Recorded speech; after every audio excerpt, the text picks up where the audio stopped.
Aloittelijan opas yhdenvertaisempaan pelitoimintaan. Lukija Valtteri Turunen. Vuosi 2023. Oppaan on tuottanut Non-Toxic syrjimätön pelikulttuurihankkeen projektikoordinaattori Sonja Ahtiainen ja projektisuunnittelija Essi Taino. Hankkeen rahoittajia ovat Helsingin kaupunki ja opetus- ja kulttuuriministeriö. Johdanto. Käsillä oleva opas on osa Helsingin kaupungin nuorisopalvelukokonaisuuden Non-Toxic-hankkeen työtä syrjimättömämmän ja yhdenvertaisuutta edistävän pelitoiminnan äärellä. Hankkeessa on tartuttu kysymyksiin kaikille turvallisemmasta pelitoiminnasta ja etsitty rakennusaineita pelitoiminnan parissa työskenteleville kasvatustyöhön. Tässä oppaassa asiaa lähestytään erityisesti aloittelevammalle sopivasta näkökulmasta, mutta opas tarjoaa varmasti toimivia näkökulmia kokeneemmillekin. Non-Toxic syrjimätön pelikulttuurihanke on 3 vaiheessa vuosina 2017–2023 toteutettu hanke. Hankkeen rahoittajina on opetus- ja kulttuuriministeriö. Sen tavoitteena on kehittää pelikulttuuria ja pelitoimintaa kaikille avoimeksi ja turvalliseksi, vihapuheesta ja häirinnästä vapaaksi harrastukseksi, keskittymällä nuorten parissa toimivien kasvattajien osaamisen vahvistamiseen, tutkimustiedon tuottamiseen sekä työkalujen ja toimintatapojen kehittämiseen. Pelitoiminta saatetaan nähdä helposti mustavalkoisesti joko hyvänä tai pahana lapselle tai nuorelle, jos se ei ole itselle tuttu toimintakenttä. Opas tarjoaa tärkeitä näkökulmia työhön nuorten kanssa heille merkityksellisillä ja iloa tuottavilla peliareenoilla. Pelitoiminnan areenat eivät ole erillisiä muusta yhteiskunnasta, niin mukaan ottamista kuin ulos sulkemista tapahtuu niissäkin. Onkin huolehdittava jokaisen osallistujan mahdollisuudesta yhdenvertaiseen ja turvalliseen mukanaoloon, ja siihen opas tarjoaa aineksia. Oppaassa käydään läpi ensin yhdenvertaisuutta edistävän pelitoiminnan kannalta keskeiset käsitteet. Tämän jälkeen siirrytään taustatietoon, jota tarjoavat Non-Toxic-hankekausien aikana tehdyt selvitykset pelitoiminnan yhdenvertaisuuden toteutumisesta. Seuraavaksi oppaassa käsitellään kasvattajuutta pelitoiminnan kysymysten äärellä ja konkreettisia tapoja vahvistaa pelikasvattajuutta työssä. Turvallisemman tilan luomisen ja viestinnän kysymykset tuovat oppaan loppuun käytännön vinkkejä työhön. Oppaan lopusta löydät myös yhdenvertaisuuteen ja pelikulttuuriin liittyvää sanastoa. Voit lukiessasi tarkastaa mahdollisen itsellesi uuden käsitteen merkityksen sanastosta. Liitteistä ja lähteistä saat lisätietoa työsi tueksi. Lue ja nauti, ja pohdiskele lukemaasi työssäsi. Ole utelias ja tuumaile tuttuja ja ehkä niitä uusiakin näkökulmia, ja ota käyttöösi oppeja niin nuorten kuin kollegojen kanssa. Yhdenvertaisia ja iloisia hetkiä pelitoiminnan parissa juuri sinulle. Terveisin Sini Perho, suunnittelija, Helsingin kaupunki. Käsitteet. Syrjintä. Syrjintää on henkilön perusteeton huonompi kohtelu jonkin henkilökohtaisen ominaisuuden johdosta. Ihmiset ovat lain edessä yhdenvertaisia, eikä ketään saa ilman hyväksyttävää syytä asettaa eri asemaan sukupuolen, iän, alkuperän, kielen, uskonnon, vakaumuksen, mielipiteen, terveydentilan, vammaisuuden tai muun henkilöön liittyvän syyn perusteella. Yleinen syrjintäkielto on määritelty Suomen perustuslaissa, pykälä 6, ja syrjinnästä säädetään tarkemmin tasa-arvo- ja yhdenvertaisuuslaeissa. Pelikulttuurissa syrjintää voi esiintyä esimerkiksi pelin sisäisessä ääni- tai tekstikeskustelussa tai striimissä. Syrjintä asettaa pelaajat eriarvoiseen asemaan oletettujen ominaisuuksien johdosta. Häirintä. Häirintä on yksi syrjinnän muodoista. Loukkaava käyttäytyminen on häirintää, jos se liittyy ikään, alkuperään, kansalaisuuteen, kieleen, uskontoon, vakaumukseen, mielipiteeseen, poliittiseen toimintaan, ammattiyhdistystoimintaan, perhesuhteisiin, terveydentilaan, vammaisuuteen tai seksuaaliseen suuntautumiseen. Ja jos käyttäytymisellä luodaan edellä mainitun syyn vuoksi henkilöä halventava, nöyryyttävä tai häntä kohtaan uhkaava, vihamielinen tai hyökkäävä ilmapiiri. Olennaista on huomata, että myös laissa puhutaan ilmapiiristä häirinnän yhteydessä. Ilmapiiri on melko abstrakti käsite, jonka kokemus on sidoksissa henkilökohtaisiin tulkintoihin, mutta toisaalta se myös syntyy hyvin konkreettisista asioista, kuten ihmisten käyttämistä sanoista ja tavoista puhua. Pelikulttuurissa häirintä voi olla esimerkiksi ulos sulkemista henkilökohtaisten ominaisuuksien perusteella, tahallista pelin pilaamista tai doksausta, eli toisen henkilötietojen etsimistä ja jakamista. Vihapuhe. Vihapuhe on yksi häirinnän muodoista. Vihapuhe on viestinnällistä, eli se voi olla puheen lisäksi myös kirjoituksia, kuvia, symboleja, musiikkia, piirroksia ja videota. Vihapuhetta ei määritellä suomalaisessa lainsäädännössä, mutta Euroopan neuvoston ministerikomitean suosituksen mukaan se käsittää kaikki ilmaisumuodot, jotka levittävät, yllyttävät, edistävät tai oikeuttavat etnistä vihaa, ulkomaalaisvastaisuutta, antisemitismiä tai muuta vihaa, joka pohjautuu suvaitsemattomuuteen uhkaavalla ja loukkaavalla tavalla. Vihapuhe voi olla rikoslain mukainen rikos, yhdenvertaisuuslaissa tai tasa-arvolaissa kiellettyä syrjintää tai muuten yleisesti haitallista ilmaisua. Pelikulttuurin sisällä vihapuheen ilmaisumuotoja voivat olla muun muassa joukkueen nimet, pelaajanimimerkit sekä meemit, joilla luodaan syrjintää kannustavaa ilmapiiriä. Toksisuus. Toksisuudella eli myrkyllisyydellä tarkoitetaan pelikulttuurissa ilmenevää häirintää, syrjintää ja vihapuhetta, ja niiden pelikulttuurille tyypillisiä ilmenemismuotoja, jotka johtavat ulos sulkeviin mekanismeihin sekä toimintakulttuuriin. Toksisuuden ilmiöt eivät ole pelkästään pelikulttuurisidonnaisia, vaan samat ennakkoluulot, normit ja rakenteet vaikuttavat sen ulkopuolella kaikilla yhteiskunnan osa-alueilla. Esteettömyys. Esteettömyydessä on kyse ihmisten moninaisuuden huomioon ottamisesta rakennetun ympäristön suunnittelussa, toteuttamisessa ja kunnossapidossa sekä välineiden käytettävyydessä. Esteettömyydellä viitataan usein fyysiseen ympäristöön, kuten tiloihin, joihin kaikkien on helppo päästä.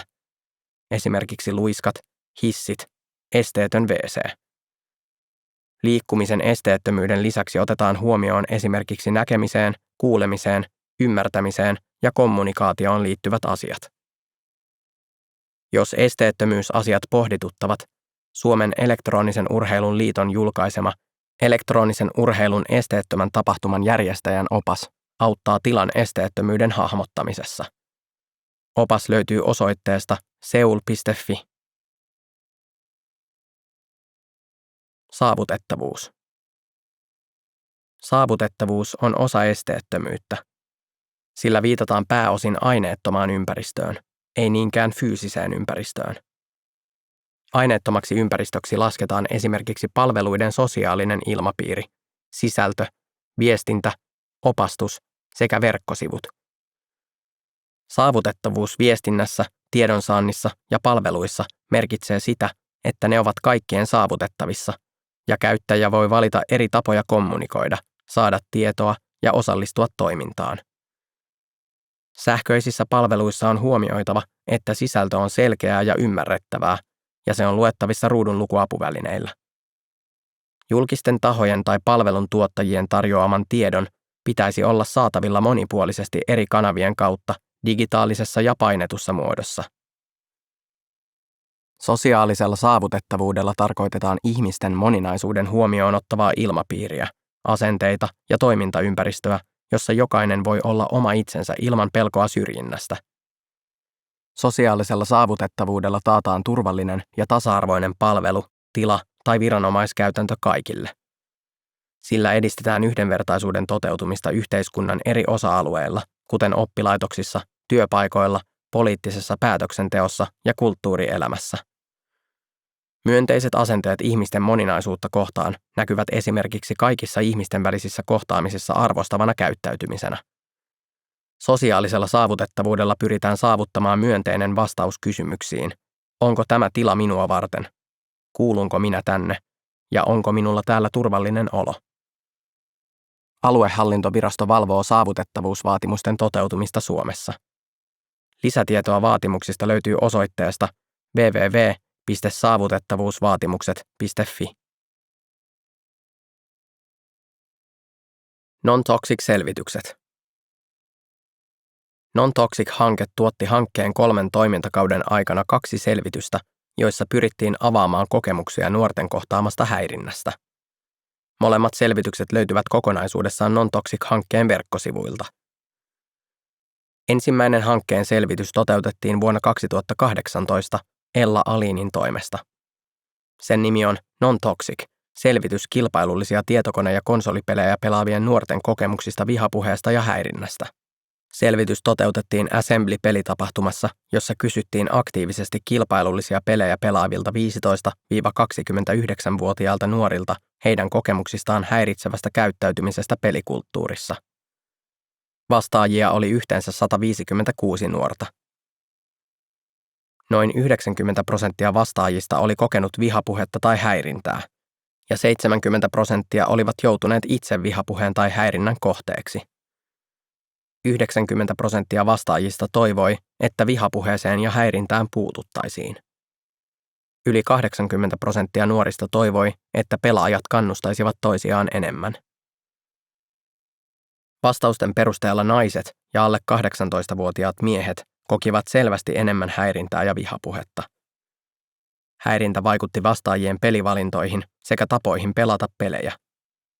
Vastuu huonosta käytöksestä koettiin olevan pääasiassa pelaajilla itsellään, peliyhtiöillä sekä moderaattoreilla.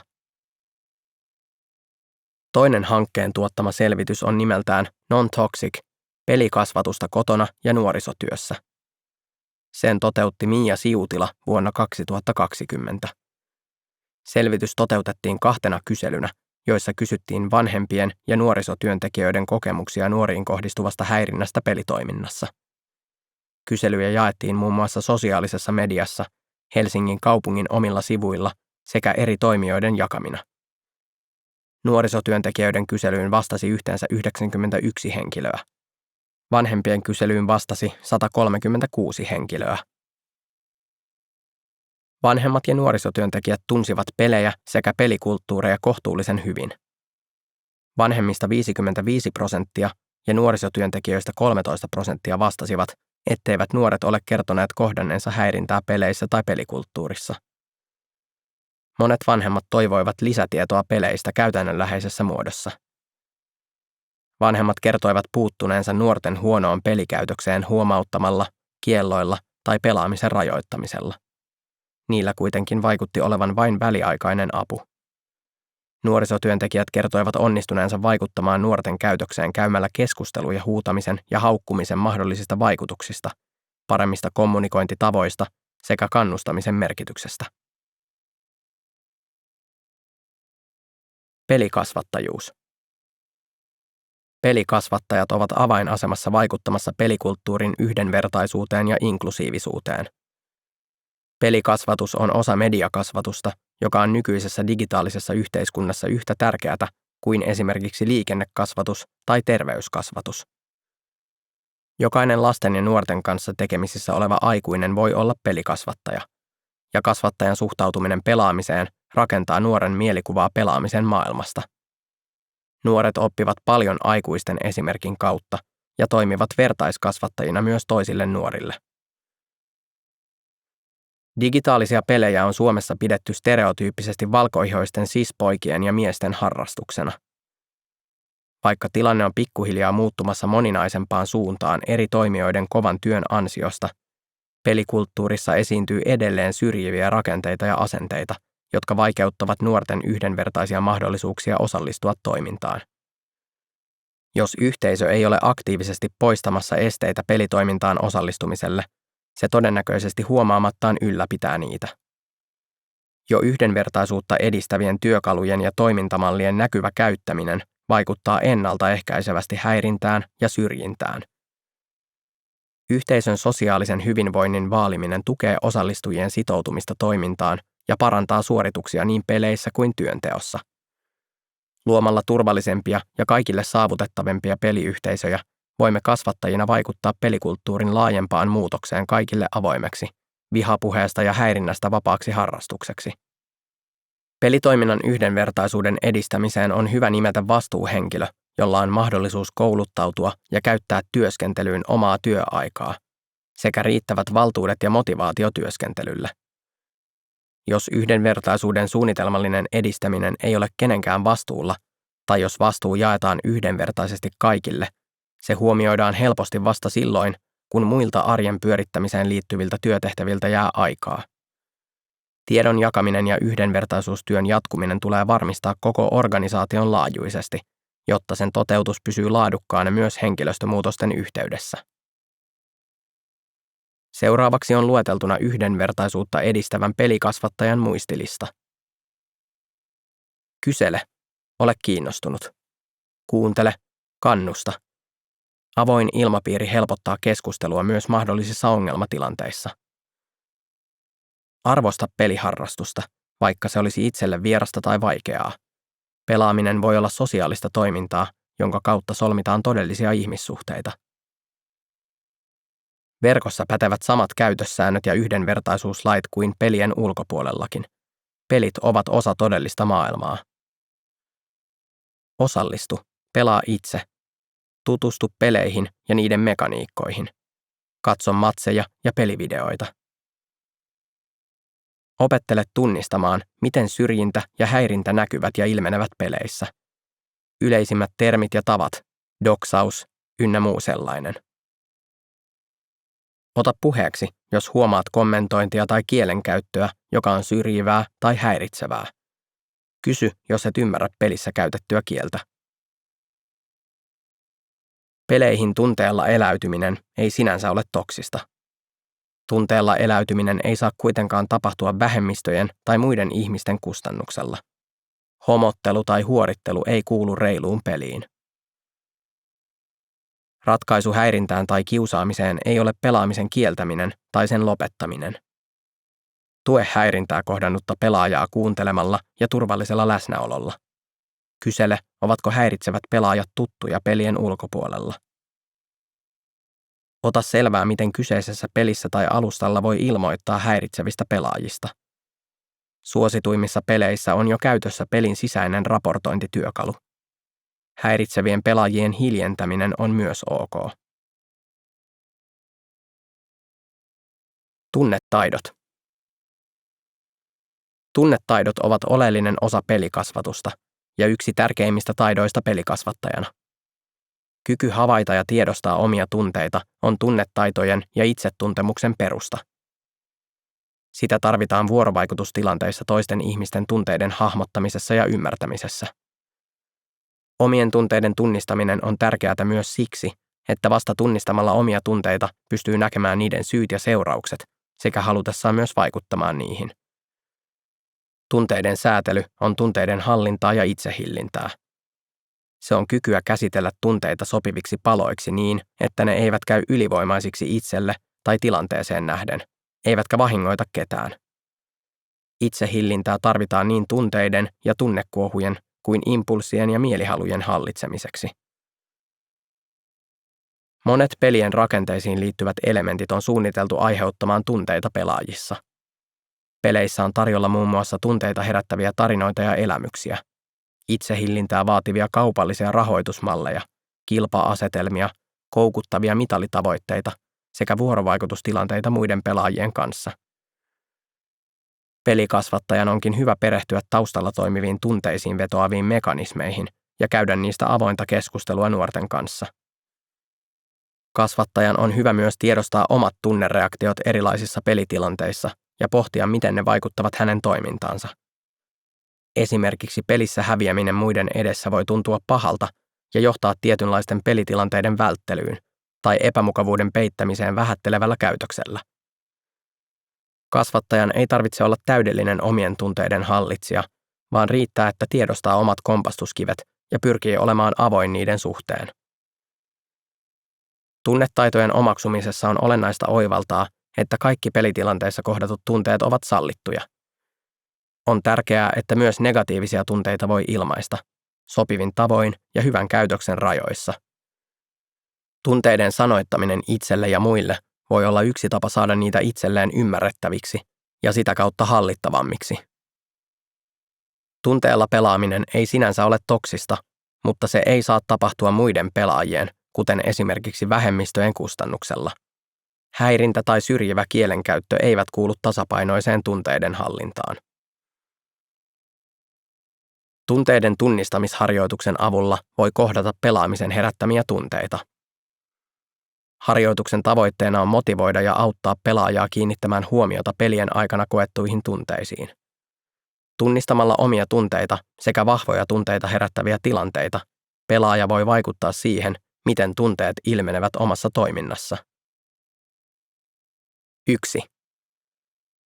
Käykää ensin yhdessä läpi harjoituksen tavoite ja hyöty. 2.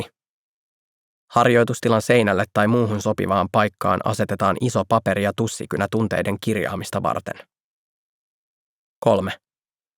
Kun pelaaja huomaa pelin aikana kokevansa jonkin tunteen, hän käy vetämässä viivan paperiin.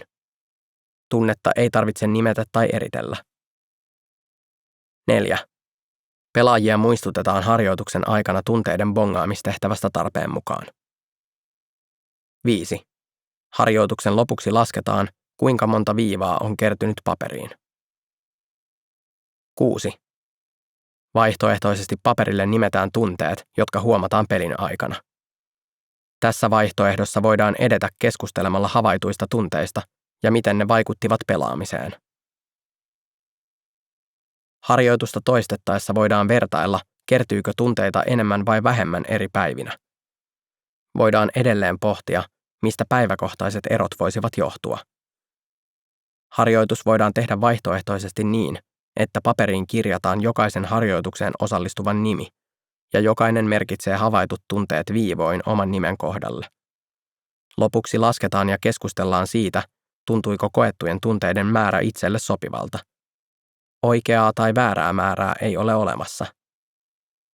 Harjoituksessa voi käyttää seuraavia esimerkkitunteita: ilo, innostuneisuus, huojennus, helpotus, rentous, onni, suru, ulkopuolisuus, pettymys, apeus, alakulo, syyllisyys, raivo, nolous, ahdistus, lamaannus, nöyryytys, ärtymys, kateus, pelko, huoli, ujous, viha, turhautuminen. Eettinen ohjeisto. Eettinen ohjeisto tai ohjeistus, englanniksi Code of Conduct, on lista organisaation tai toiminnan noudattamista vastuullisista periaatteista sekä eettisistä pelisäännöistä. Se nostaa esille muun muassa toiminnan yhteisiä arvoja, normeja sekä vastuita ja linjaa, minkälaista käyttäytymistä kannustetaan ja mitä ei hyväksytä. Kirjoittamalla auki organisaation tai toiminnan eettiset tavoitteet voidaan paremmin huolehtia siitä, että ne ovat kaikille samat ja kaikki ovat niistä tietoisia. Eettinen ohjeisto kertoo esihenkilöille, työntekijöille sekä asiakkaille yleisellä tasolla, mitä toiminnalta voi odottaa, mitä toiminta edellyttää heiltä ja miten asioiden halutaan olevan. Ollakseen merkityksellinen, eettisen ohjeiston toteutumista tulee seurata. Se pitää huomioida päätöksenteossa ja jokaisen yhteisön jäsenen sekä erityisesti valta-asemassa olevien henkilöiden tulisi toimia esimerkillisesti sen mukaisesti. Ohjeisto on hyvä tehdä omasta toimintaympäristöstä käsin, jotta se parhaiten huomioi yhteisön tarpeet. Siinä voidaan esimerkiksi kiinnittää erityistä huomiota sosiaalisiin ulottuvuuksiin, yhdenvertaisuuteen, kestävään kehitykseen, tietoturvaan tai muuhun yhteisölle tärkeään asiaan. Ohjeiston ei tarvitse olla monimutkainen, sillä sen tehtävänä on vain tarjota raamit toiminnalle. Se voi yksinkertaisimmillaan olla listaus periaatteista tai käytösmalleista, joihin sitoudutaan. Esimerkiksi kansainvälisissä peliyhteisöissä Code of Conduct-sanaa käytetään ajoittain myös yleisistä käytössäännöistä Discordissa. Eettisen ohjeiston mallipohja löytyy oppaan kirjallisen version liitteenä. Yhdenvertaisuussuunnitelma. Yhdenvertaisuussuunnitelman tarkoituksena on edistää tasa-arvoista ja yhdenvertaista toimintaa suunnitelmallisesti. Sen kautta tarkastellaan toiminnan tai organisaation yhdenvertaisuuden tavoitteita, toteutumista sekä kehitystarpeita. Siinä missä eettinen ohjeisto kertoo, miten asioiden pitäisi olla, Yhdenvertaisuussuunnitelma kertoo käytännönläheisesti, miten asiat saavutetaan ja mitä on vielä tehtävä. Yhdenvertaisuussuunnitelmaa tehdessä on hyvä huomioida, että yhdenvertaisuus ei ole pelkästään tyttöjen mukaan ottamista pelitoimintaan, vaan sen näkökulmien tulee kattaa myös erilaiset vähemmistöryhmät sekä pelaamisen esteettömyyden. Suunnitelma on hyvä tehdä koko työyhteisön voimin, jotta mahdollisimman monet näkökulmat ja kokemukset pääsevät vaikuttamaan sen sisältöön. Suunnitelmaan sisällytetään ohjeita konkreettisista toimista ja työkaluista, joiden avulla edistetään toiminnan yhdenvertaisuutta. Siihen voi esimerkiksi kirjata, miten häirintätilanteisiin puututaan ja keneen voi olla yhteydessä, jos kokee häirintää. Hyvän yhdenvertaisuussuunnitelman laatimisessa kuunnellaan toiminnan kohderyhmän, pelaajat, asiakkaat, työntekijät, YMS, tarpeita, esimerkiksi kyselyn tai yhteisten keskustelutilaisuuksien kautta. Kohderyhmän mukaan ottaminen auttaa piilossa olevien yhdenvertaisuushaasteiden näkyväksi tulemista. Suunnitelma tulee päivittää tasaisin väliajoin, esimerkiksi vuoden tai 2 välein, jotta voidaan huomioida muutokset toiminnan laadussa. Yhdenvertaisuussuunnitelman mallisuunnitelma löytyy oppaan kirjallisen version liitteenä. Seuraavaksi on listattuna askeleet, joilla organisaatio voi parantaa toiminnan yhdenvertaisuutta. 1. Eettisen ohjeistuksen luominen. 2. Yhdenvertaisuussuunnitelman tekeminen. 3. Suunnitelmallinen ja saavutettava viestintä. 4.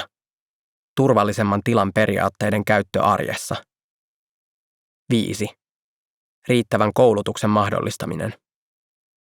6. Sosiaalisen ja vastuullisen johtamisen tukeminen. 7. Vastuuhenkilön nimeäminen. 8. Matalan kynnyksen osallistumismahdollisuuksien varmistaminen. 9. Verkkotoimintojen moderoinnin varmistaminen. 10. Osallistuminen yhdenvertaisuutta edistäviin verkostoihin. 11. Tilanteiden ennaltaehkäiseminen rankaisemisen sijaan. Vieraskynä. Hämylan mahdollistaa kaikille yhdenvertaisen oppimisen. Kirjoittanut Timo Järvenpää, pelikasvatuksen vastuuopettaja.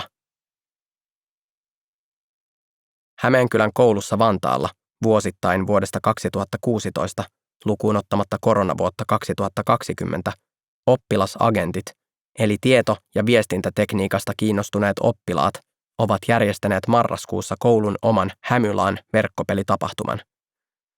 Tapahtuma kokoaa vuosittain 100 6-9-luokkalaista konsoli- ja tietokonepelaajaa viettämään yhdessä aikaa pelaamisen merkeissä. Tapahtumassa on tarjolla yhteistä tekemistä pelaamisen ohella, joista suosittuja ovat muun muassa erilaiset kilpailut. Oppilasagenttien kanssa suunnittelusta ja toteutuksesta vastaa 2 koulun oppilasagenttien ohjaavaa opettajaa. Lisäksi useita opettajia ja rehtorit ovat ohjaamassa toimintaa tapahtumassa läpi yön.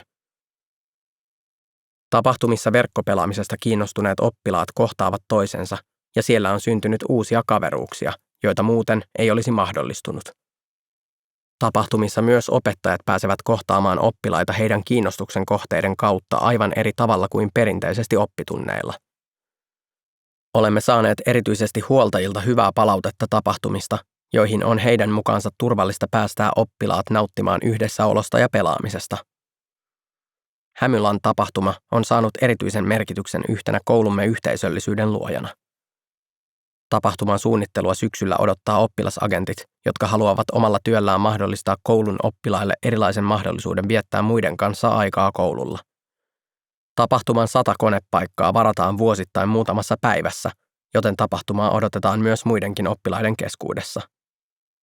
Osallistujat edustavat monipuolisesti koulumme oppilaita. Mukana on erilaisella pelikokemuksella, eri laitteilla pelaavia sekä eri-ikäisiä osallistujia sukupuolesta riippumatta. Tapahtumassa kiinnostus pelaamiseen yhdistää osallistujia, jolloin eri lähtökohdista tuleminen ei korostu.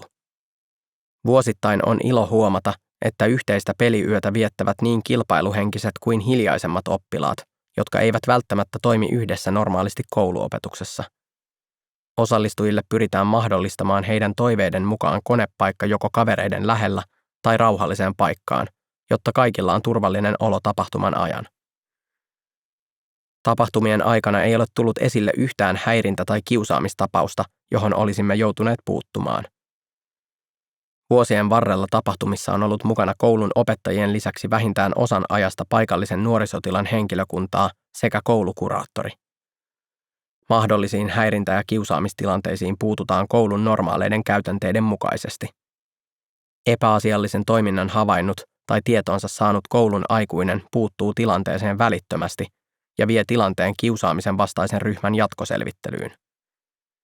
Kiusaamisen vastaiseen ryhmään kuuluu koulun opettajia ja sosiaali- ja terveydenhoidon henkilöitä koululta. Opettajan roolissa on upeaa nauttia pelaamisen ilosta yhdessä ja kohdata oppilaita heidän kiinnostuksensa parissa pelaamassa.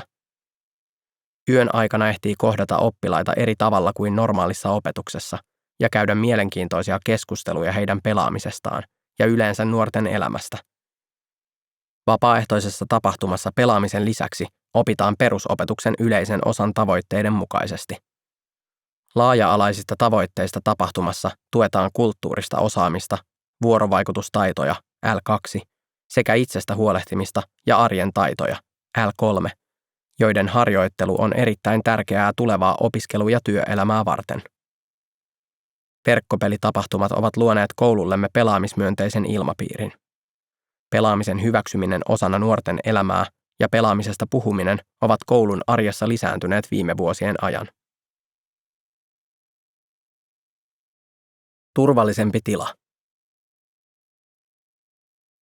Turvallisemman tilan periaatteiden kontekstissa sana turvallisuus viittaa sosiaaliseen ulottuvuuteen, eli ihmisten sosiaalisiin asenteisiin ja keskinäiseen vuorovaikutukseen. Turvallisemman tilan periaatteiden tavoite on saada jokainen ihminen tuntemaan olonsa tervetulleeksi, riippumatta hänen henkilökohtaisista ominaisuuksistaan, sukupuoli, etninen tausta, seksuaalinen suuntautuminen, toimintakyky, kieli, luokka tai muu henkilöön liittyvä ominaisuus. Periaatteiden yhteydessä ei käytetä käsitettä turvallinen tila, vaan turvallisempi tila, sillä missään tilanteessa ei voida täysin taata, että syrjintää ei tapahtuisi palveluissa tai tiloissa. Periaatteella rakennetaan ennakoivasti turvallisempia tiloja, joissa aktiivisesti tehdään työtä syrjinnän estämiseksi. Jokainen osallistuja kuitenkin on vastuussa omasta käytöksestään ja vaikuttaa toiminnallaan siihen, kuinka turvallinen tila on kanssaihmisille. Jokainen tilan käyttäjä sitoutuu periaatteisiin, minkä takia turvallisemman tilan periaatteet on aina hyvä laatia yhdessä muiden käyttäjien kanssa. Periaatteita kannattaa tarkastella säännöllisesti ja päivittää tarpeen vaatiessa. Niiden toimeenpano ja niistä näkyvästi viestiminen on olennainen osa turvallisemman tilan ilmapiirin luomista. Turvallisemman tilan sopimus. Turvallisemman tilan sopimuksen luomisen tavoitteena on selvittää, minkälaisella vuorovaikutuksella, käytöksellä ja toimintatavoilla ihmiset saadaan kokemaan olonsa tervetulleeksi tilaan. Tarkoituksena ei ole selvittää osallistujien yleisiä kokemuksia turvallisuudesta ja syrjinnästä, vaan löytää konkreettisia, osallistujiin kytköksissä olevia keinoja turvallisuuden lisäämiseen. Prosessin läpikäyminen yhdessä kaikkien osallistujien kanssa on merkityksellistä, jotta kaikki kokevat sopimuksen omakseen ja voivat sitoutua siihen. Tämän takia turvallisemman tilan sopimusta ei kannata suoraan kopioida muualta, ja se on hyvä luoda jokaiselle toiminnalle tai pienryhmälle erikseen. Osallisuus on avain turvallisempien tilojen luomisessa. Turvallisemman tilan sopimuksen luominen voi edetä esimerkiksi seuraavalla tavalla. Kaikilta osallistujilta kysytään, mitä tarvitsen, jotta voin osallistua? Mitä tarvitsen, jotta minulla on turvallinen ja kunnioitettu olo? Jokainen kirjaa omat vastauksensa yksityisesti, noin 2-5 minuuttia. Sen jälkeen vastaukset kootaan yhteen isolle paperille tai jaettuun asiakirjaan. Vastaukset kootaan nimellä tai nimettömästi, mikä vain tuntuu ryhmälle sopivimmalta tavalta. Vastausten pohjalta muotoillaan yhteiset periaatteet ja säännöt. Yhdessä suunnitellaan ja kirjataan toimintatavat, mikäli sopimusta rikotaan.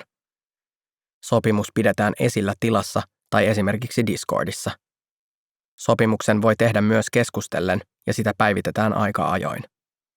Verkosta löytää hakukoneella valmiita malleja ja esimerkkejä turvallisemman tilan periaatteista. Turvallisempi tila verkossa. Online on offline, eli verkossa pätevät samat käytössäännöt ja vastuut kuin verkon ulkopuolella. Turvallisemman tilan periaatteet voi myös luoda verkossa tapahtuvaan pelitoimintaan, joka tukee tilan raivaamista nuorten omalle äänelle ja identiteetille. Luodut periaatteet on hyvä pitää näkyvästi esillä striimeissä, verkkoyhteisöissä sekä virtuaalitapahtumien aikana, sillä kävijät tulevat ja menevät vapaammin, eivätkä välttämättä huomaa esimerkiksi vain striimin alussa nopeasti vilautettuja infoja. Verkossa olevassa toiminnassa ja virtuaalitapahtumissa on hyvä olla moderaattoreita, jotka voivat vastata toiminnaltaan fyysisten tapahtumien järjestyksen valvojia. Rooli voi kuitenkin vaihdella toimijan tarpeiden mukaan. Moderaattoreiden tulee olla selkeästi tunnistettavia ja heillä tulee olla käytössä riittävästi työkaluja ja ennalta sovittuja keinoja käsitellä häiritsevästi käyttäytyviä henkilöitä. Digitaalisten alustojen, kuten etätilaisuuksien tai Discordin, turvallisempien tilojen laadinnassa on erityisen tärkeää sanoittaa seuraavat asiat. Millä perusteella keskusteluja tai viestejä voidaan poistaa? Millä perusteella keskustelija voidaan estää osallistumasta palveluun? Kuka on keskustelun moderaattori ja keneen voi olla yhteydessä, jos keskustelu koetaan epäasialliseksi tai syrjiväksi? Miten pitkään esto voi olla voimassa? Esteetön ja saavutettava pelitila. Yhdenvertaisemmassa pelitoiminnassa huomioidaan sosiaalisten tilanteiden lisäksi myös fyysinen esteettömyys sekä saavutettavuus. Yleisin tapa huolehtia esteettömyydestä on varmistaa, että rakennetussa ympäristössä voi liikkua pyörätuolilla tai muilla apulaitteilla mahdollisimman helposti. Madaltamalla kynnyksiä, leventämällä ovia, huolehtimalla inva-WC:hen pääsystä, tarjoamalla ramppeja ja hissejä sekä sijoittamalla huonekaluja riittävillä etäisyyksillä voidaan vaikuttaa liikkumisen helppouteen. Esteetön ympäristö kattaa kuitenkin myös muitakin asioita, kuten näkemisen, kuulemisen ja ymmärtämisen huomioimisen. Opasteissa ja tilan materiaaleissa on hyvä käyttää riittävästi kontrastia ja erottuvia värisävyjä, jotka ottavat huomioon esimerkiksi värisokeudet. Ääniopasteilla ja ääntä vaimentavilla materiaaleilla voidaan helpottaa kuulemisen kautta hahmottamista. Saavutettavia visuaalisia opasteita ja merkkiääniä voidaan käyttää myös verkossa olevassa toiminnassa. Erilaiset aistiyliherkkyydet voivat olla esteenä osallistumiselle, jos niitä ei oteta huomioon tilan suunnittelussa. Esimerkiksi liian hämärä valaistus voi rasittaa silmiä ja liian kirkas aiheuttaa migreenin. Jatkuvat kovat äänet tai häiritsevä surina voivat rasittaa keskittymiskykyä ja väsyttää nopeammin. Voimakkaiden hajusteiden käyttö voi aiheuttaa hengitystieoireita tai päänsärkyä. Nämä asiat kuormittavat herkästi jokaisen osallistujan hyvinvointia, vaikka ne eivät kaikilla laukaisisikaan vakavampia oireita. Osallistujille voi tarjota viihtyisää rauhallista taukohuonetta tai hiljaista nurkkaa pieniä hengähdystaukoja varten, jos ympäristö tai vaikkapa sosiaaliset tilanteet käyvät liian kuormittaviksi. Pelitoiminnassa esteettömyyden voi myös huomioida tarjoamalla erilaisia vaihtoehtoisia peliohjaimia, vasen- ja oikeakätisille sopivia hiiriä, säädettäviä pöytiä ja tuoleja erikokoisille pelaajille, käyttämällä pääasiassa kuulokkeita kaiuttimien sijasta ja opettamalla nuoria käyttämään pelien saavutettavuusasetuksia. Monissa suosituissa peleissä on mahdollista säätää esimerkiksi värisävyjä, kontrastia, ääniä, värinää, tekstien kokoa ja painettavia näppäimiä. Näistä voi olla jopa etua joissakin kilpapelitilanteissa, koska ne voivat nopeuttaa vastapelaajien havaitsemista tai vähentää käden rasitusta näppäinasettelussa. Esteettömyydestä huolehtiminen ei ole pelkästään vammaisten pelaajien huomioimista, vaan se lisää kaikkien osallistujien mukavuutta ja osallistumisen helppoutta.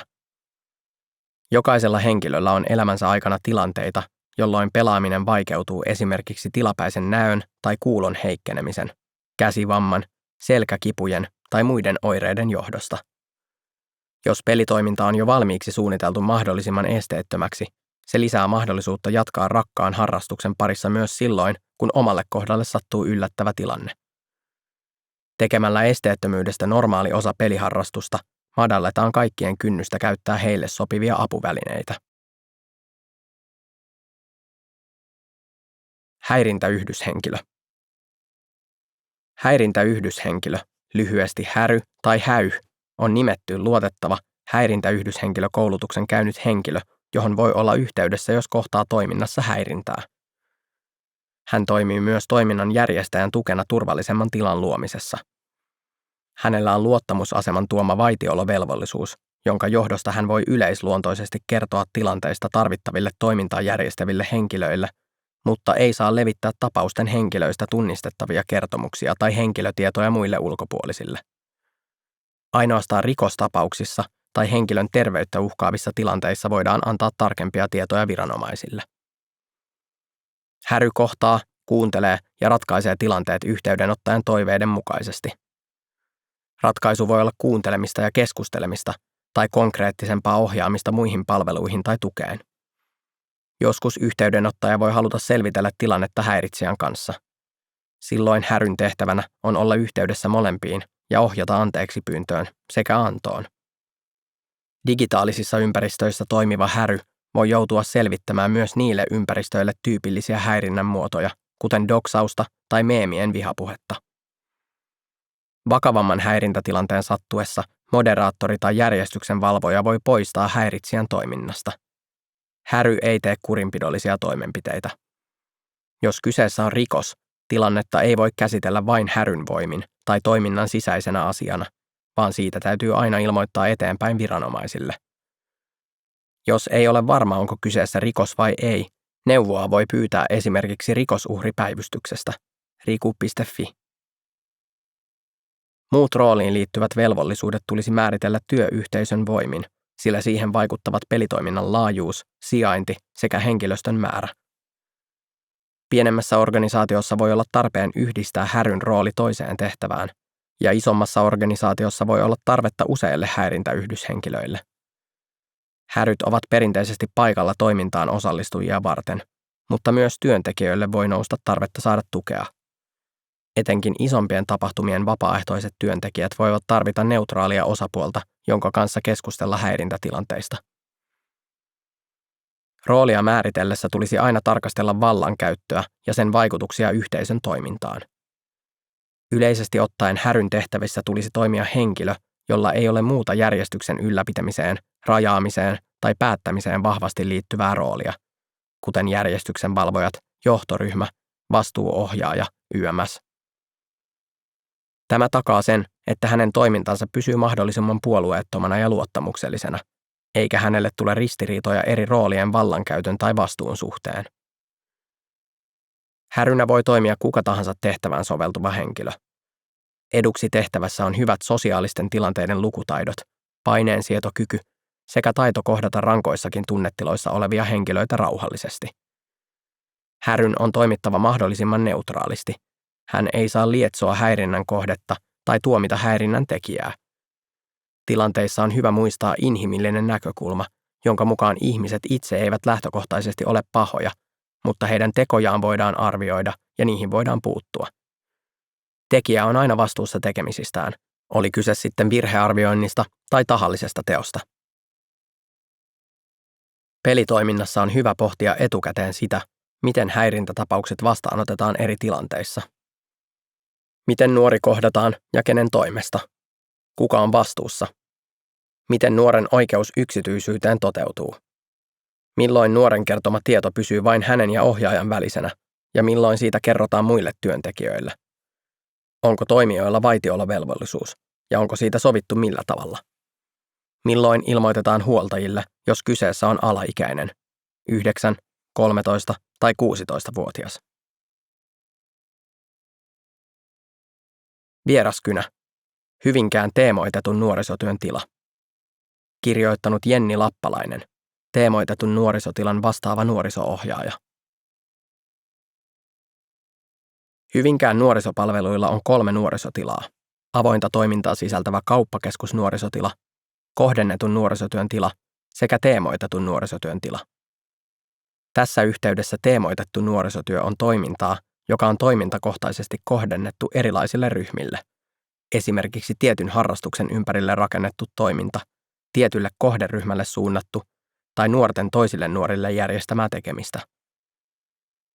Vuonna 2023 Hyvinkäällä teemoitetun nuorisotyön tilassa toimivat Pelitalo, Animekerho, Sateenkaareva kahvila, Tyttöjen ilta, Taideryhmä Poimu, D&D-peliryhmä, Pienoismallikerho, Pokemon TCG-kerho, Sohvaryhmä nuorille aikuisille sekä kehitysvammaisten nuorten illat. Tilana on nuorten tila Pointti, joka koostuu 5 huoneesta. Huoneet on sisustettu palvelemaan erilaisia käyttötarpeita keittiöolohuoneesta askartelutilaan sekä pelaamiseen soveltuviin huoneisiin. Kerhot ja toiminnat kulkevat rinnakkain niin, että osassa illoista on 3 erillistä toimintaa samanaikaisesti. Aikaisemmin pelitoiminnan ollessa avoimen nuorisotyön kanssa samassa tilassa oli kohdattavissa haasteita sen osalta, kenen tila on. Nuorisotalo Silta oli toiminut nuorisotalona vuodesta 1976, joten historiaa avoimen toiminnan tilana oli pitkältä ajalta. Tämän pohjalta nuorisotaloon liittyi oletuksia toiminnan sisällöstä, kävijäkunnasta sekä siitä, keille toiminta on suunnattu. Lähtökohtaisesti toimintamalli ei ole uusi, sillä jo 2009 Hyvinkäällä toimi Martin kaupunginosassa torstaisin nuorten ilta, jossa tiloja hyödynsivät samaan aikaan Warhammer-kerho, Boffer-kerho sekä Anime-kerho. Tällöin kerhot toimivat vierekkäisissä tiloissa erillisenä, mutta yhteisöllisesti. Useat kävijät osallistuivat illan aikana 2 kerhon toimintaan, ja parhaimmillaan kaikkiin 3 kerhoon. Kerhojen rinnakkaisen toiminnan myötä monen nuoren ystäväpiiri laajeni, harrastusmahdollisuudet monipuolistuivat sekä lisäsi yhteisöllisyyttä. Jo tällöin toiminnoista oli osa nuorten omia toimintaryhmiä. Boffer-kerho sekä Anime-kerho alkoivat molemmat nuorten omina toimintaryhminä, Warhammer-kerhon rinnalla. Nuorten oma toimintaryhmä on kerho tai ryhmä, joka syntyy nuorten ideasta sekä aktiivisuudesta toteutuksen parissa. Nuoret pitävät toimintaa toisilleen nuorisopalveluiden tukemana. Sisällöstä sekä toiminnasta vastaavat nuoret itse, ja nuorisopalvelut tarjoavat tilat sekä tarvittavan tuen toiminnan ylläpitoon. Tämänkaltaiset ryhmät luovat monipuolista ja nuorten kaipaamaa sisältöä nuorisopalveluiden toiminnan alle, mahdollistaen tilojen täyden hyödyntämisen ilman ohjaajaresurssin sitomista toimintaan. Vuonna 2023 toiminnoista Taideryhmä Poimu sekä Pienoismallikerho ovat nuorten omia toimintaryhmiä. Molempien ollessa talossa löytyy viereisistä tiloista nuoriso-ohjaajia, mutta sisällöstä ja kerhostaan vastaavat nuoret itse. Mahdollisuus toteuttaa omia toimintaryhmiä laajentaa nuorten yhdenvertaisuutta. Esimerkiksi taiteen tekemiseen ei tarvitse pystyä resurssoimaan itse, vaan yhteisessä käytössä on välineistöä digipiirtämisestä maalaamiseen sekä monipuolisiin tekniikoihin. Ennalta rakennetun käytännön ansiosta on päästy nopeimmillaan viikossa nuorten ideasta aktiivisen toiminnan äärelle. Nuorisopalvelut järjestävät Nuorisotila Pointissa toimintoja, joista on tullut toiveita nuorilta tai ovat kävijämäärän ja palautteiden perusteella merkityksellisiä kävijöilleen. Näistä esimerkkinä pelitoiminta, joka on avoimen toiminnan jälkeen Hyvinkään nuorisopalveluiden laajin toimintakokonaisuus ja tuo viikoittain yhteen nuoria, joita avoimen toiminnan parissa ei olla tavoitettu.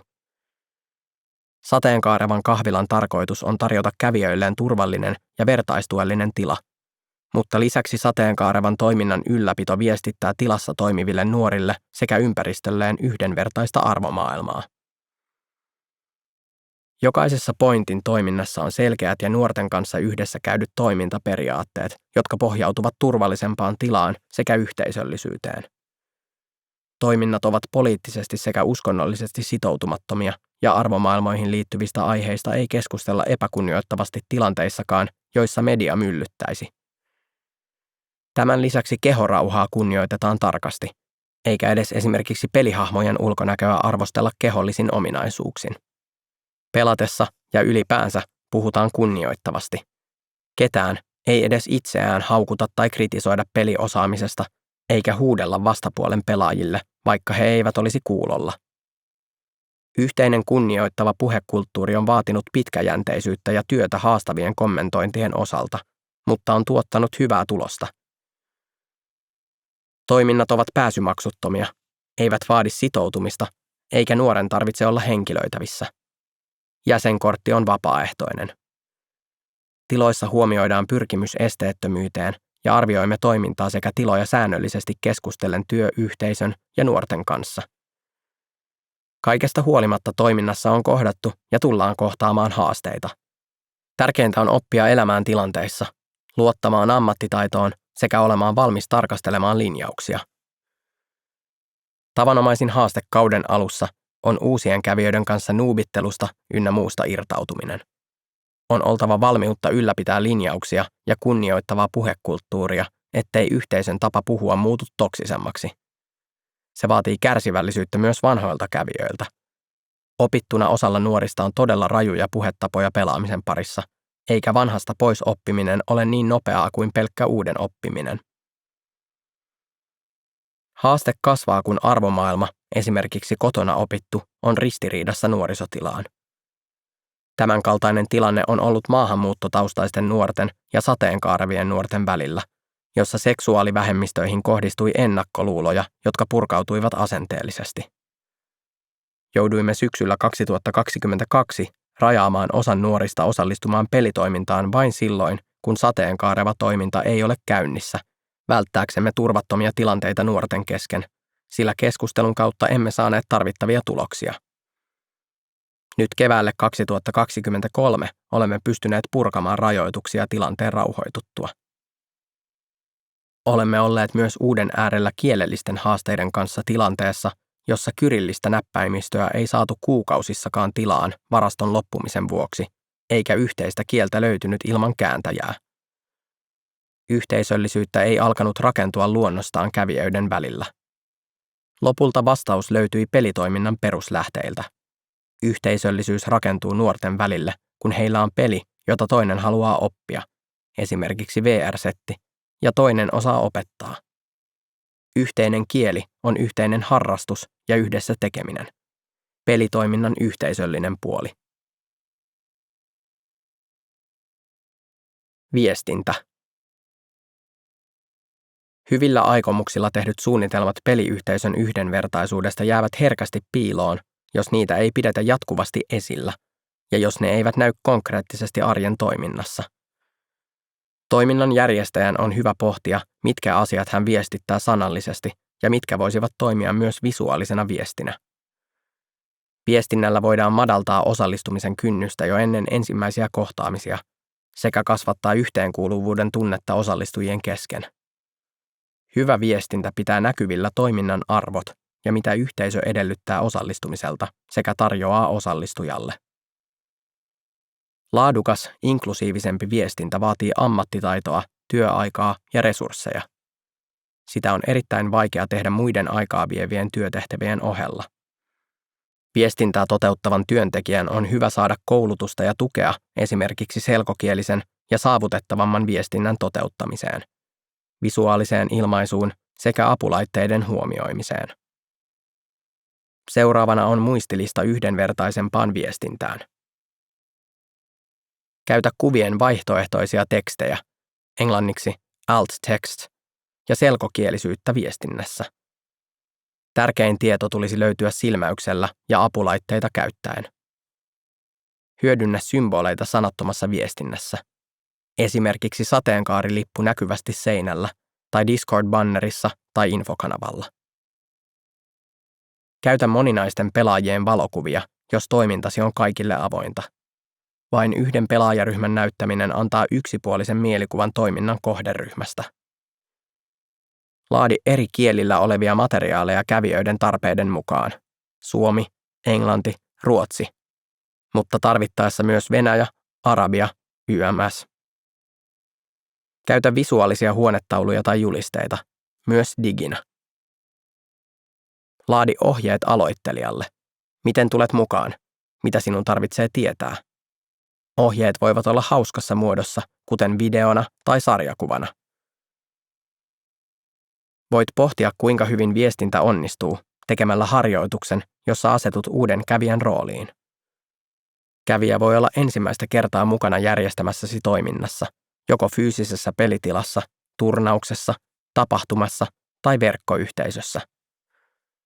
Parhaiten onnistut tehtävässä, kun konkreettisesti etenet pelitilassa samalla tavalla kuin uusi kävijä tekisi. Mitä uusi kävijä näkee? Mitä tietoa hän saa ja millä tavalla? Millä tavalla hänet otetaan vastaan?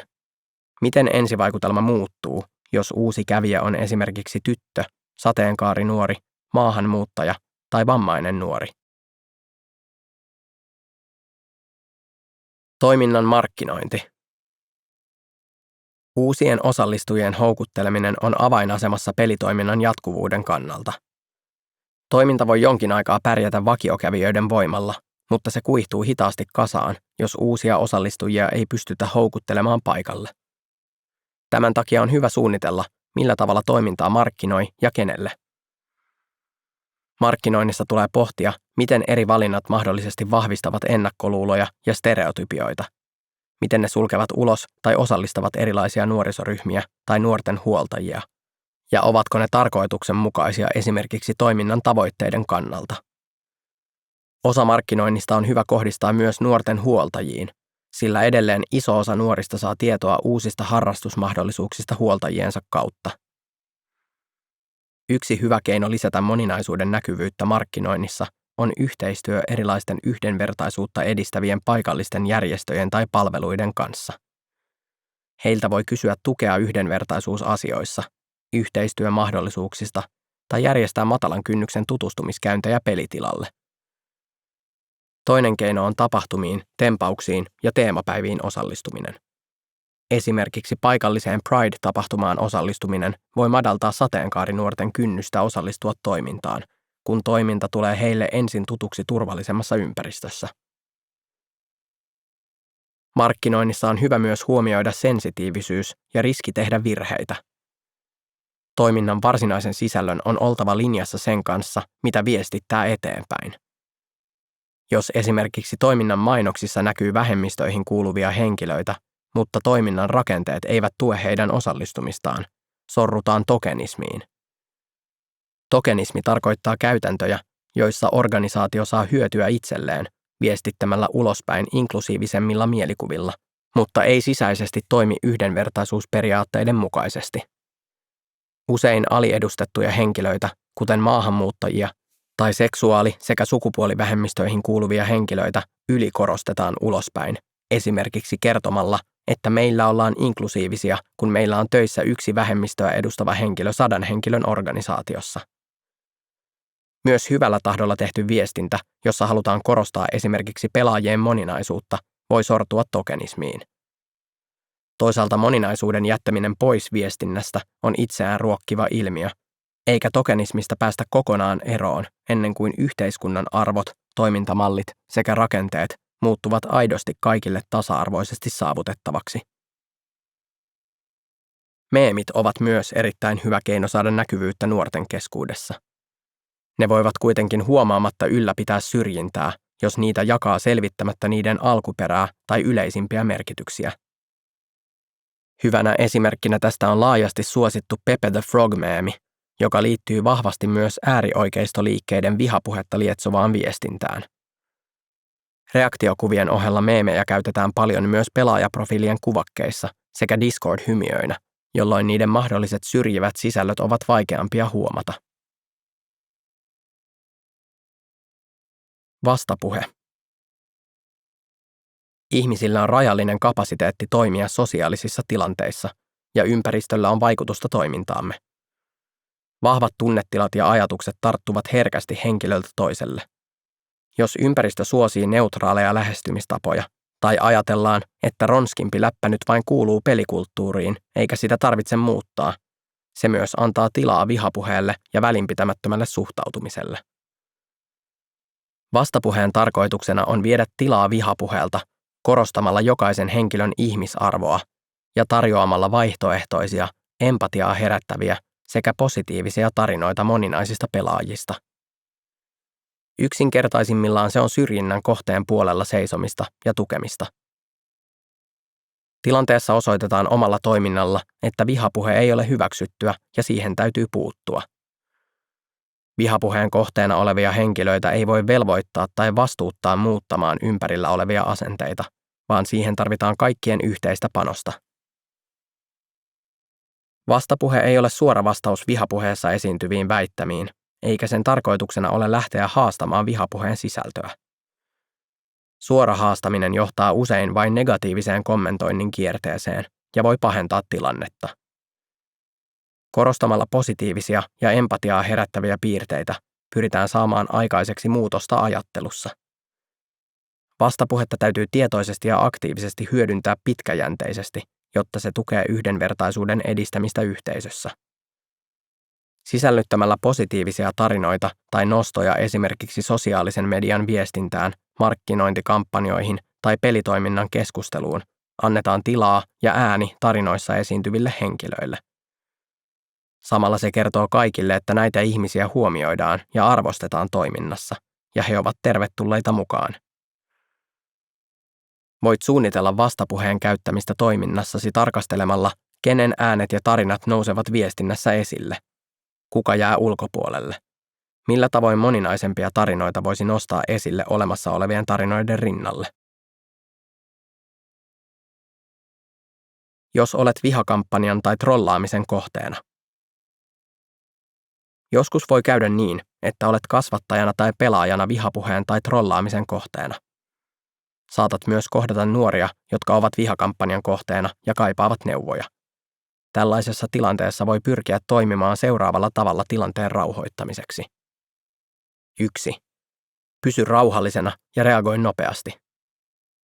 Muista, että sosiaalisessa mediassa, peleissä tai verkkoyhteisöissä olevat kohut ja häirintätilanteet menevät usein ohi muutamissa päivissä tai viikoissa, ja niillä on harvoin pitkäaikaista vaikutusta verkossa olevan toiminnan ulkopuolella. Jos tilanne johtuu omasta mokaamisesta, pyydä näkyvästi anteeksi. Alkuperäisen virheen poistaminen voi lisätä häirintää, ja todennäköisesti joku jo levittää siitä kopiota somessa. Tärkeintä on vilpittömästi myöntää oma virhe ja pyrkiä muuttamaan käytöstä. Jos tilanne ei johdu omasta mokasta, voit valita, miten reagoit tilanteeseen. Reagointi on yksilöllistä ja siihen ei ole yhtä oikeaa tapaa. Voit esimerkiksi päättää pysyä mahdollisimman turvassa poistumalla riittävän pitkäksi ajaksi palvelusta ja olla osallistumatta keskusteluun. Voit myös kohdistaa omilla viesteilläsi huomiota häirintään ja sen tekijöihin, jolloin voit mahdollisesti vaikuttaa keskustelun ilmapiiriin ja tuottaa seuraamuksia häiritsijöille. Se myös lisää riskiä vakavampaan ja pitkäaikaisempaan häirintään. 2. Turvaa sometilisi. Ota käyttöön turvallisuustyökalut. Vaihda salasana, käytä kaksivaiheista tunnistautumista, poista omat tunnisteesi, muun muassa puhelinnumero, sähköpostiosoite, sijaintitiedot, muille näkyvistä julkaisuista. Jos haluat olla erityisen varovainen, älä käytä samaa käyttäjätunnusta jokaisessa palvelussa. Voit myös tehdä erilliset tunnukset yksityiskäyttöä ja julkista käyttöä varten. Monia tilejä voi tilapäisesti muuttaa yksityisiksi, jolloin voit paremmin kontrolloida, kuka näkee sen ja kuka ei. Jos olet luomassa itsellesi nimeen liittyvää brändiä pelaamisen ympärille, varaa jokaiselta somealustalta brändin nimi itsellesi, vaikka et alustaa käyttäisikään. Näin häiritsijät eivät voi esittää sinua valetilillä. 3. Ota todisteet talteen. Ota häiritsevistä viesteistä kuvankaappaukset ja tallenna mahdolliset käyttäjätilien nimet sekä muut yhteystiedot tai URL-osoitteet. Voit käyttää näitä todistusaineistona etenkin pitkittyneissä vakavissa häirintätapauksissa. Huom! Muista tehdä tämä ennen kuin blokkaat käyttäjät tai poistat viestejä. 4. Blokkaa käyttäjät ja poista viestit. Paras keino estää vihapuheen leviäminen verkossa on poistaa se kokonaan näkyvistä. Voit blokata ja raportoida häirintään osallistuvat henkilöt. Häiritsijöiden spämmi vie tilaa asialliselta keskustelulta ja voi pahimmillaan johtaa hallitsemattomaan riitaan sinua puolustavien ja häiriköivien henkilöiden välillä. Silloin voi olla hyvä hetkeksi sulkea kommentointi tai laittaa oma tili yksityiseksi, putsata viestit ja laittaa se taas näkyväksi, kun tilanne on rauhoittunut. Verkkohäirinnän syynä on usein huomion ja reaktion hakeminen kohteelta. Moni häiritsijä lopettaa toimintansa, jos ei saa haluamaansa vastakaikua. 5. Pyydä apua. Keskustelun sävy voi muuttua erittäin ikäväksi ja siitä voi olla vaikea pysyä erossa. Voit pyytää luotettavaa ystävää tai tuttua seuraamaan keskustelua puolestasi, moderoimaan tilannetta ja suodattamaan sinulle vain ne viestit, jotka ovat tarpeellisia. Häirintä voi myös laajentua koskettamaan ystäväpiiriäsi ja perhettäsi, jolloin heille on hyvä ilmoittaa tilanteesta mahdollisimman pian. 6. Tee tarvittaessa rikosilmoitus tai lastensuojeluilmoitus. Jos sinua uhkaillaan väkivallalla tai yksityistietojasi levitetään ilman suostumusta, voit tehdä rikosilmoituksen poliisille. Rikosuhripäivystyksestä voit saada matalalla kynnyksellä enemmän tietoa, mitä voit tehdä ja milloin kyseessä on rikos. Jos häirinnän kohde tai tekijä on alaikäinen, joissain tapauksissa on tarpeellista tehdä lastensuojeluilmoitus. Vieraskynä. E-urheilu Suomessa. Toimenpiteitä tasa-arvon ja yhdenvertaisuuden eteen. Kirjoittanut Mirka Otsonkoski, varapuheenjohtaja Suomen elektronisen urheilun liitto, SEUL ry. Suomen elektronisen urheilun liitto, SEUL ry, toimii suomalaisen kilpapeliurheilun keskusjärjestönä. Tehtävänään kehittää ja tuoda esille elektronista urheilua sekä jäsenistönsä toimintaa. Liitto on omalla toiminnallaan aktiivisesti pyrkinyt kehittämään Suomen e-urheilukentän tilannetta koskien tasa-arvoa ja yhdenvertaisuutta. Vuonna 2018 liitto julkaisi ensimmäisen yhdenvertaisuus- ja tasa-arvokyselyn, jonka tulokset valaisivat lajin harrastajien, ammattilaisten sekä kentän toimijoiden mielipiteitä kentän tilanteesta. Näiden tulosten perusteella työryhmä kokosi toimenpiteet kentän tilanteen parantamiseksi. Toimenpiteet on koottu liiton yhdenvertaisuus- ja tasa-arvosuunnitelmiin. Vuonna 2023 liitto työstää 3. yhdenvertaisuus- ja tasa-arvosuunnitelmaansa. Yhdenvertaisuus- ja tasa-arvosuunnitelman toimenpiteiksi on vuosien varrella valittu muun muassa seuraavat kokonaisuudet. Pelaajan kuvan moninaistaminen. Toimenpiteen tavoitteena on laajentaa käsitystä pelaajasta. Pelaaja mielletään usein nuoreksi mieheksi, vaikka pelaaminen on kaikkien yhteinen harrastus. Osana tätä toimenpidettä liitto päivitti mediapankkiaan kuvilla, joissa pelaamassa näkyi myös muiden sukupuolien edustajia. Mediapankin päivitys toteutettiin yhteistyössä Non-Toxic-hankkeen kanssa. Toimintatavan luominen syrjimistilanteeseen. Häirintäyhdyshenkilöitä koskevaa ohjeistusta sekä koulutusta on työstetty jo vuosina 2019–2020. Häirintäyhdyshenkilö on esimerkiksi tapahtumissa tai yhteisöissä toimiva koulutettu henkilö, joka tarjoaa tukea ja apua tilanteessa, jossa henkilö kokee tulleensa häirityksi. Häirintäyhdyshenkilö voi toimia myös verkkoympäristössä. Haasteeksi koulutuksen tarjoamisessa muodostui koulutuksen sekä aiheeseen liittyvän materiaalin huono saatavuus. Vuonna 2023 häirintäyhdyshenkilöiden koulutus otti kuitenkin suuren harppauksen eteenpäin, kun Non-Toxic-hanke loi koulutuksen pohjan. Koulutukset päästään aloittamaan e-urheilun kentällä syksyllä 2023. Yhteistyömahdollisuuksien kartoittaminen vammaisurheilun parissa. Vuosina 2019 silloinen Suomen vammaisurheilu ja liikunta, VAU ry, nykyinen Suomen Paralympiakomitea, myönsi liitolle AHOS-hankkeen, joka oli tarkoitettu uusien mahdollisuuksien rakentamiselle liikkumis- ja tai toimintaesteisille henkilöille e-urheilun parissa. AHOS-hanke vastasi yhdenvertaisuus- ja tasa-arvokyselyn tavoitteeseen kartoittaa yhteistyön mahdollisuuksia vammaisurheilun parissa. Julkaisut. Liitto on julkaissut aiheeseen liittyvää materiaalia, muun muassa Suomen e-urheilun eettisen ohjeiston. Eettinen ohjeisto sisältää ohjeita käyttäytymiseen, kanssapelaajien kunnioittamiseen sekä yhdenvertaisuuden lisäämiseen. Ohjeisto sisältää lisäksi käytännön vinkkejä pelaajille, järjestäjille ja pelaajien vanhemmille. Osana AHOS-hanketta liitto julkaisi esteettömän tapahtuman oppaan. Opas on tehty vuonna 2020 yhteistyössä Suomen Paralympiakomitean kanssa, ja se toteutettiin perustuen Landtrek-tapahtumassa tehtyyn esteettömyyskartoitukseen. Oppaaseen on koottu tietoa asioista, joita tapahtuman järjestäjän tulisi huomioida esteettömyyden puolesta, kuten sen, että tapahtumassa pääsee kulkemaan esteettömästi pyörätuolilla.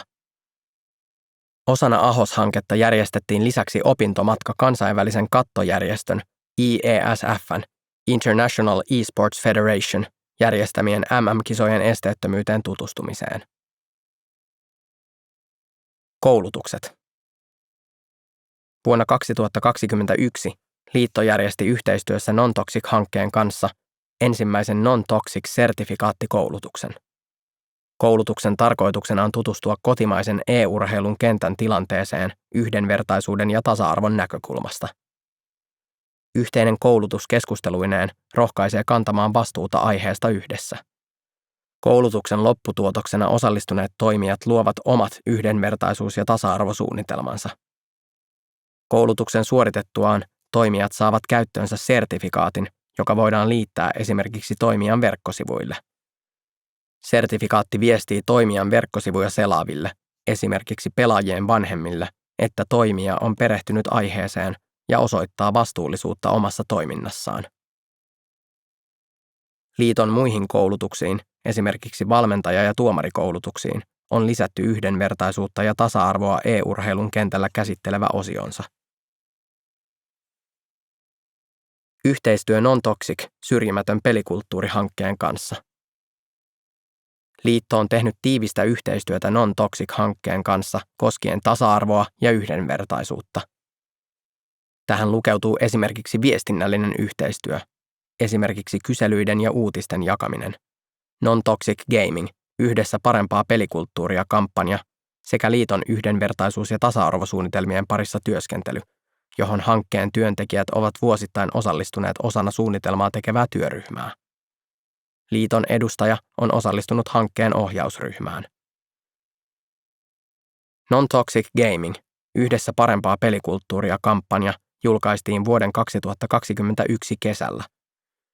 Kampanjan tavoitteena on kutsua pelikulttuurin ja e-urheilun toimijoita kannattamaan syrjimätöntä pelikulttuuria. Osana kampanjaa toimijat julkaisivat sosiaalisessa mediassa kannanottojaan aiheeseen liittyen käyttäen merkintää #NonToxicGaming. Kiitos. Lämpimästi kiitos Non-Toxic syrjimätön pelikulttuuri-hankkeen tuottaman ja OKM:n rahoittaman aloittelijan oppaan kuuntelemisesta. Oppaan voi ladata ilmaiseksi Non-Toxicin verkkosivuilta PDF-muodossa. Tekstiversio sisältää äänikirjan sisällön lisäksi sanaston, linkkivinkkejä ja mallipohjia eettisen ohjeiston sekä yhdenvertaisuussuunnitelman tekemiseen. Toivomme, että tämä opas antoi sinulle uusia näkemyksiä ja lisää työkaluja yhdenvertaisemman pelitoiminnan järjestämiseen. Antoisia pelihetkiä kaikille nykyisille ja tuleville pelikasvattajille.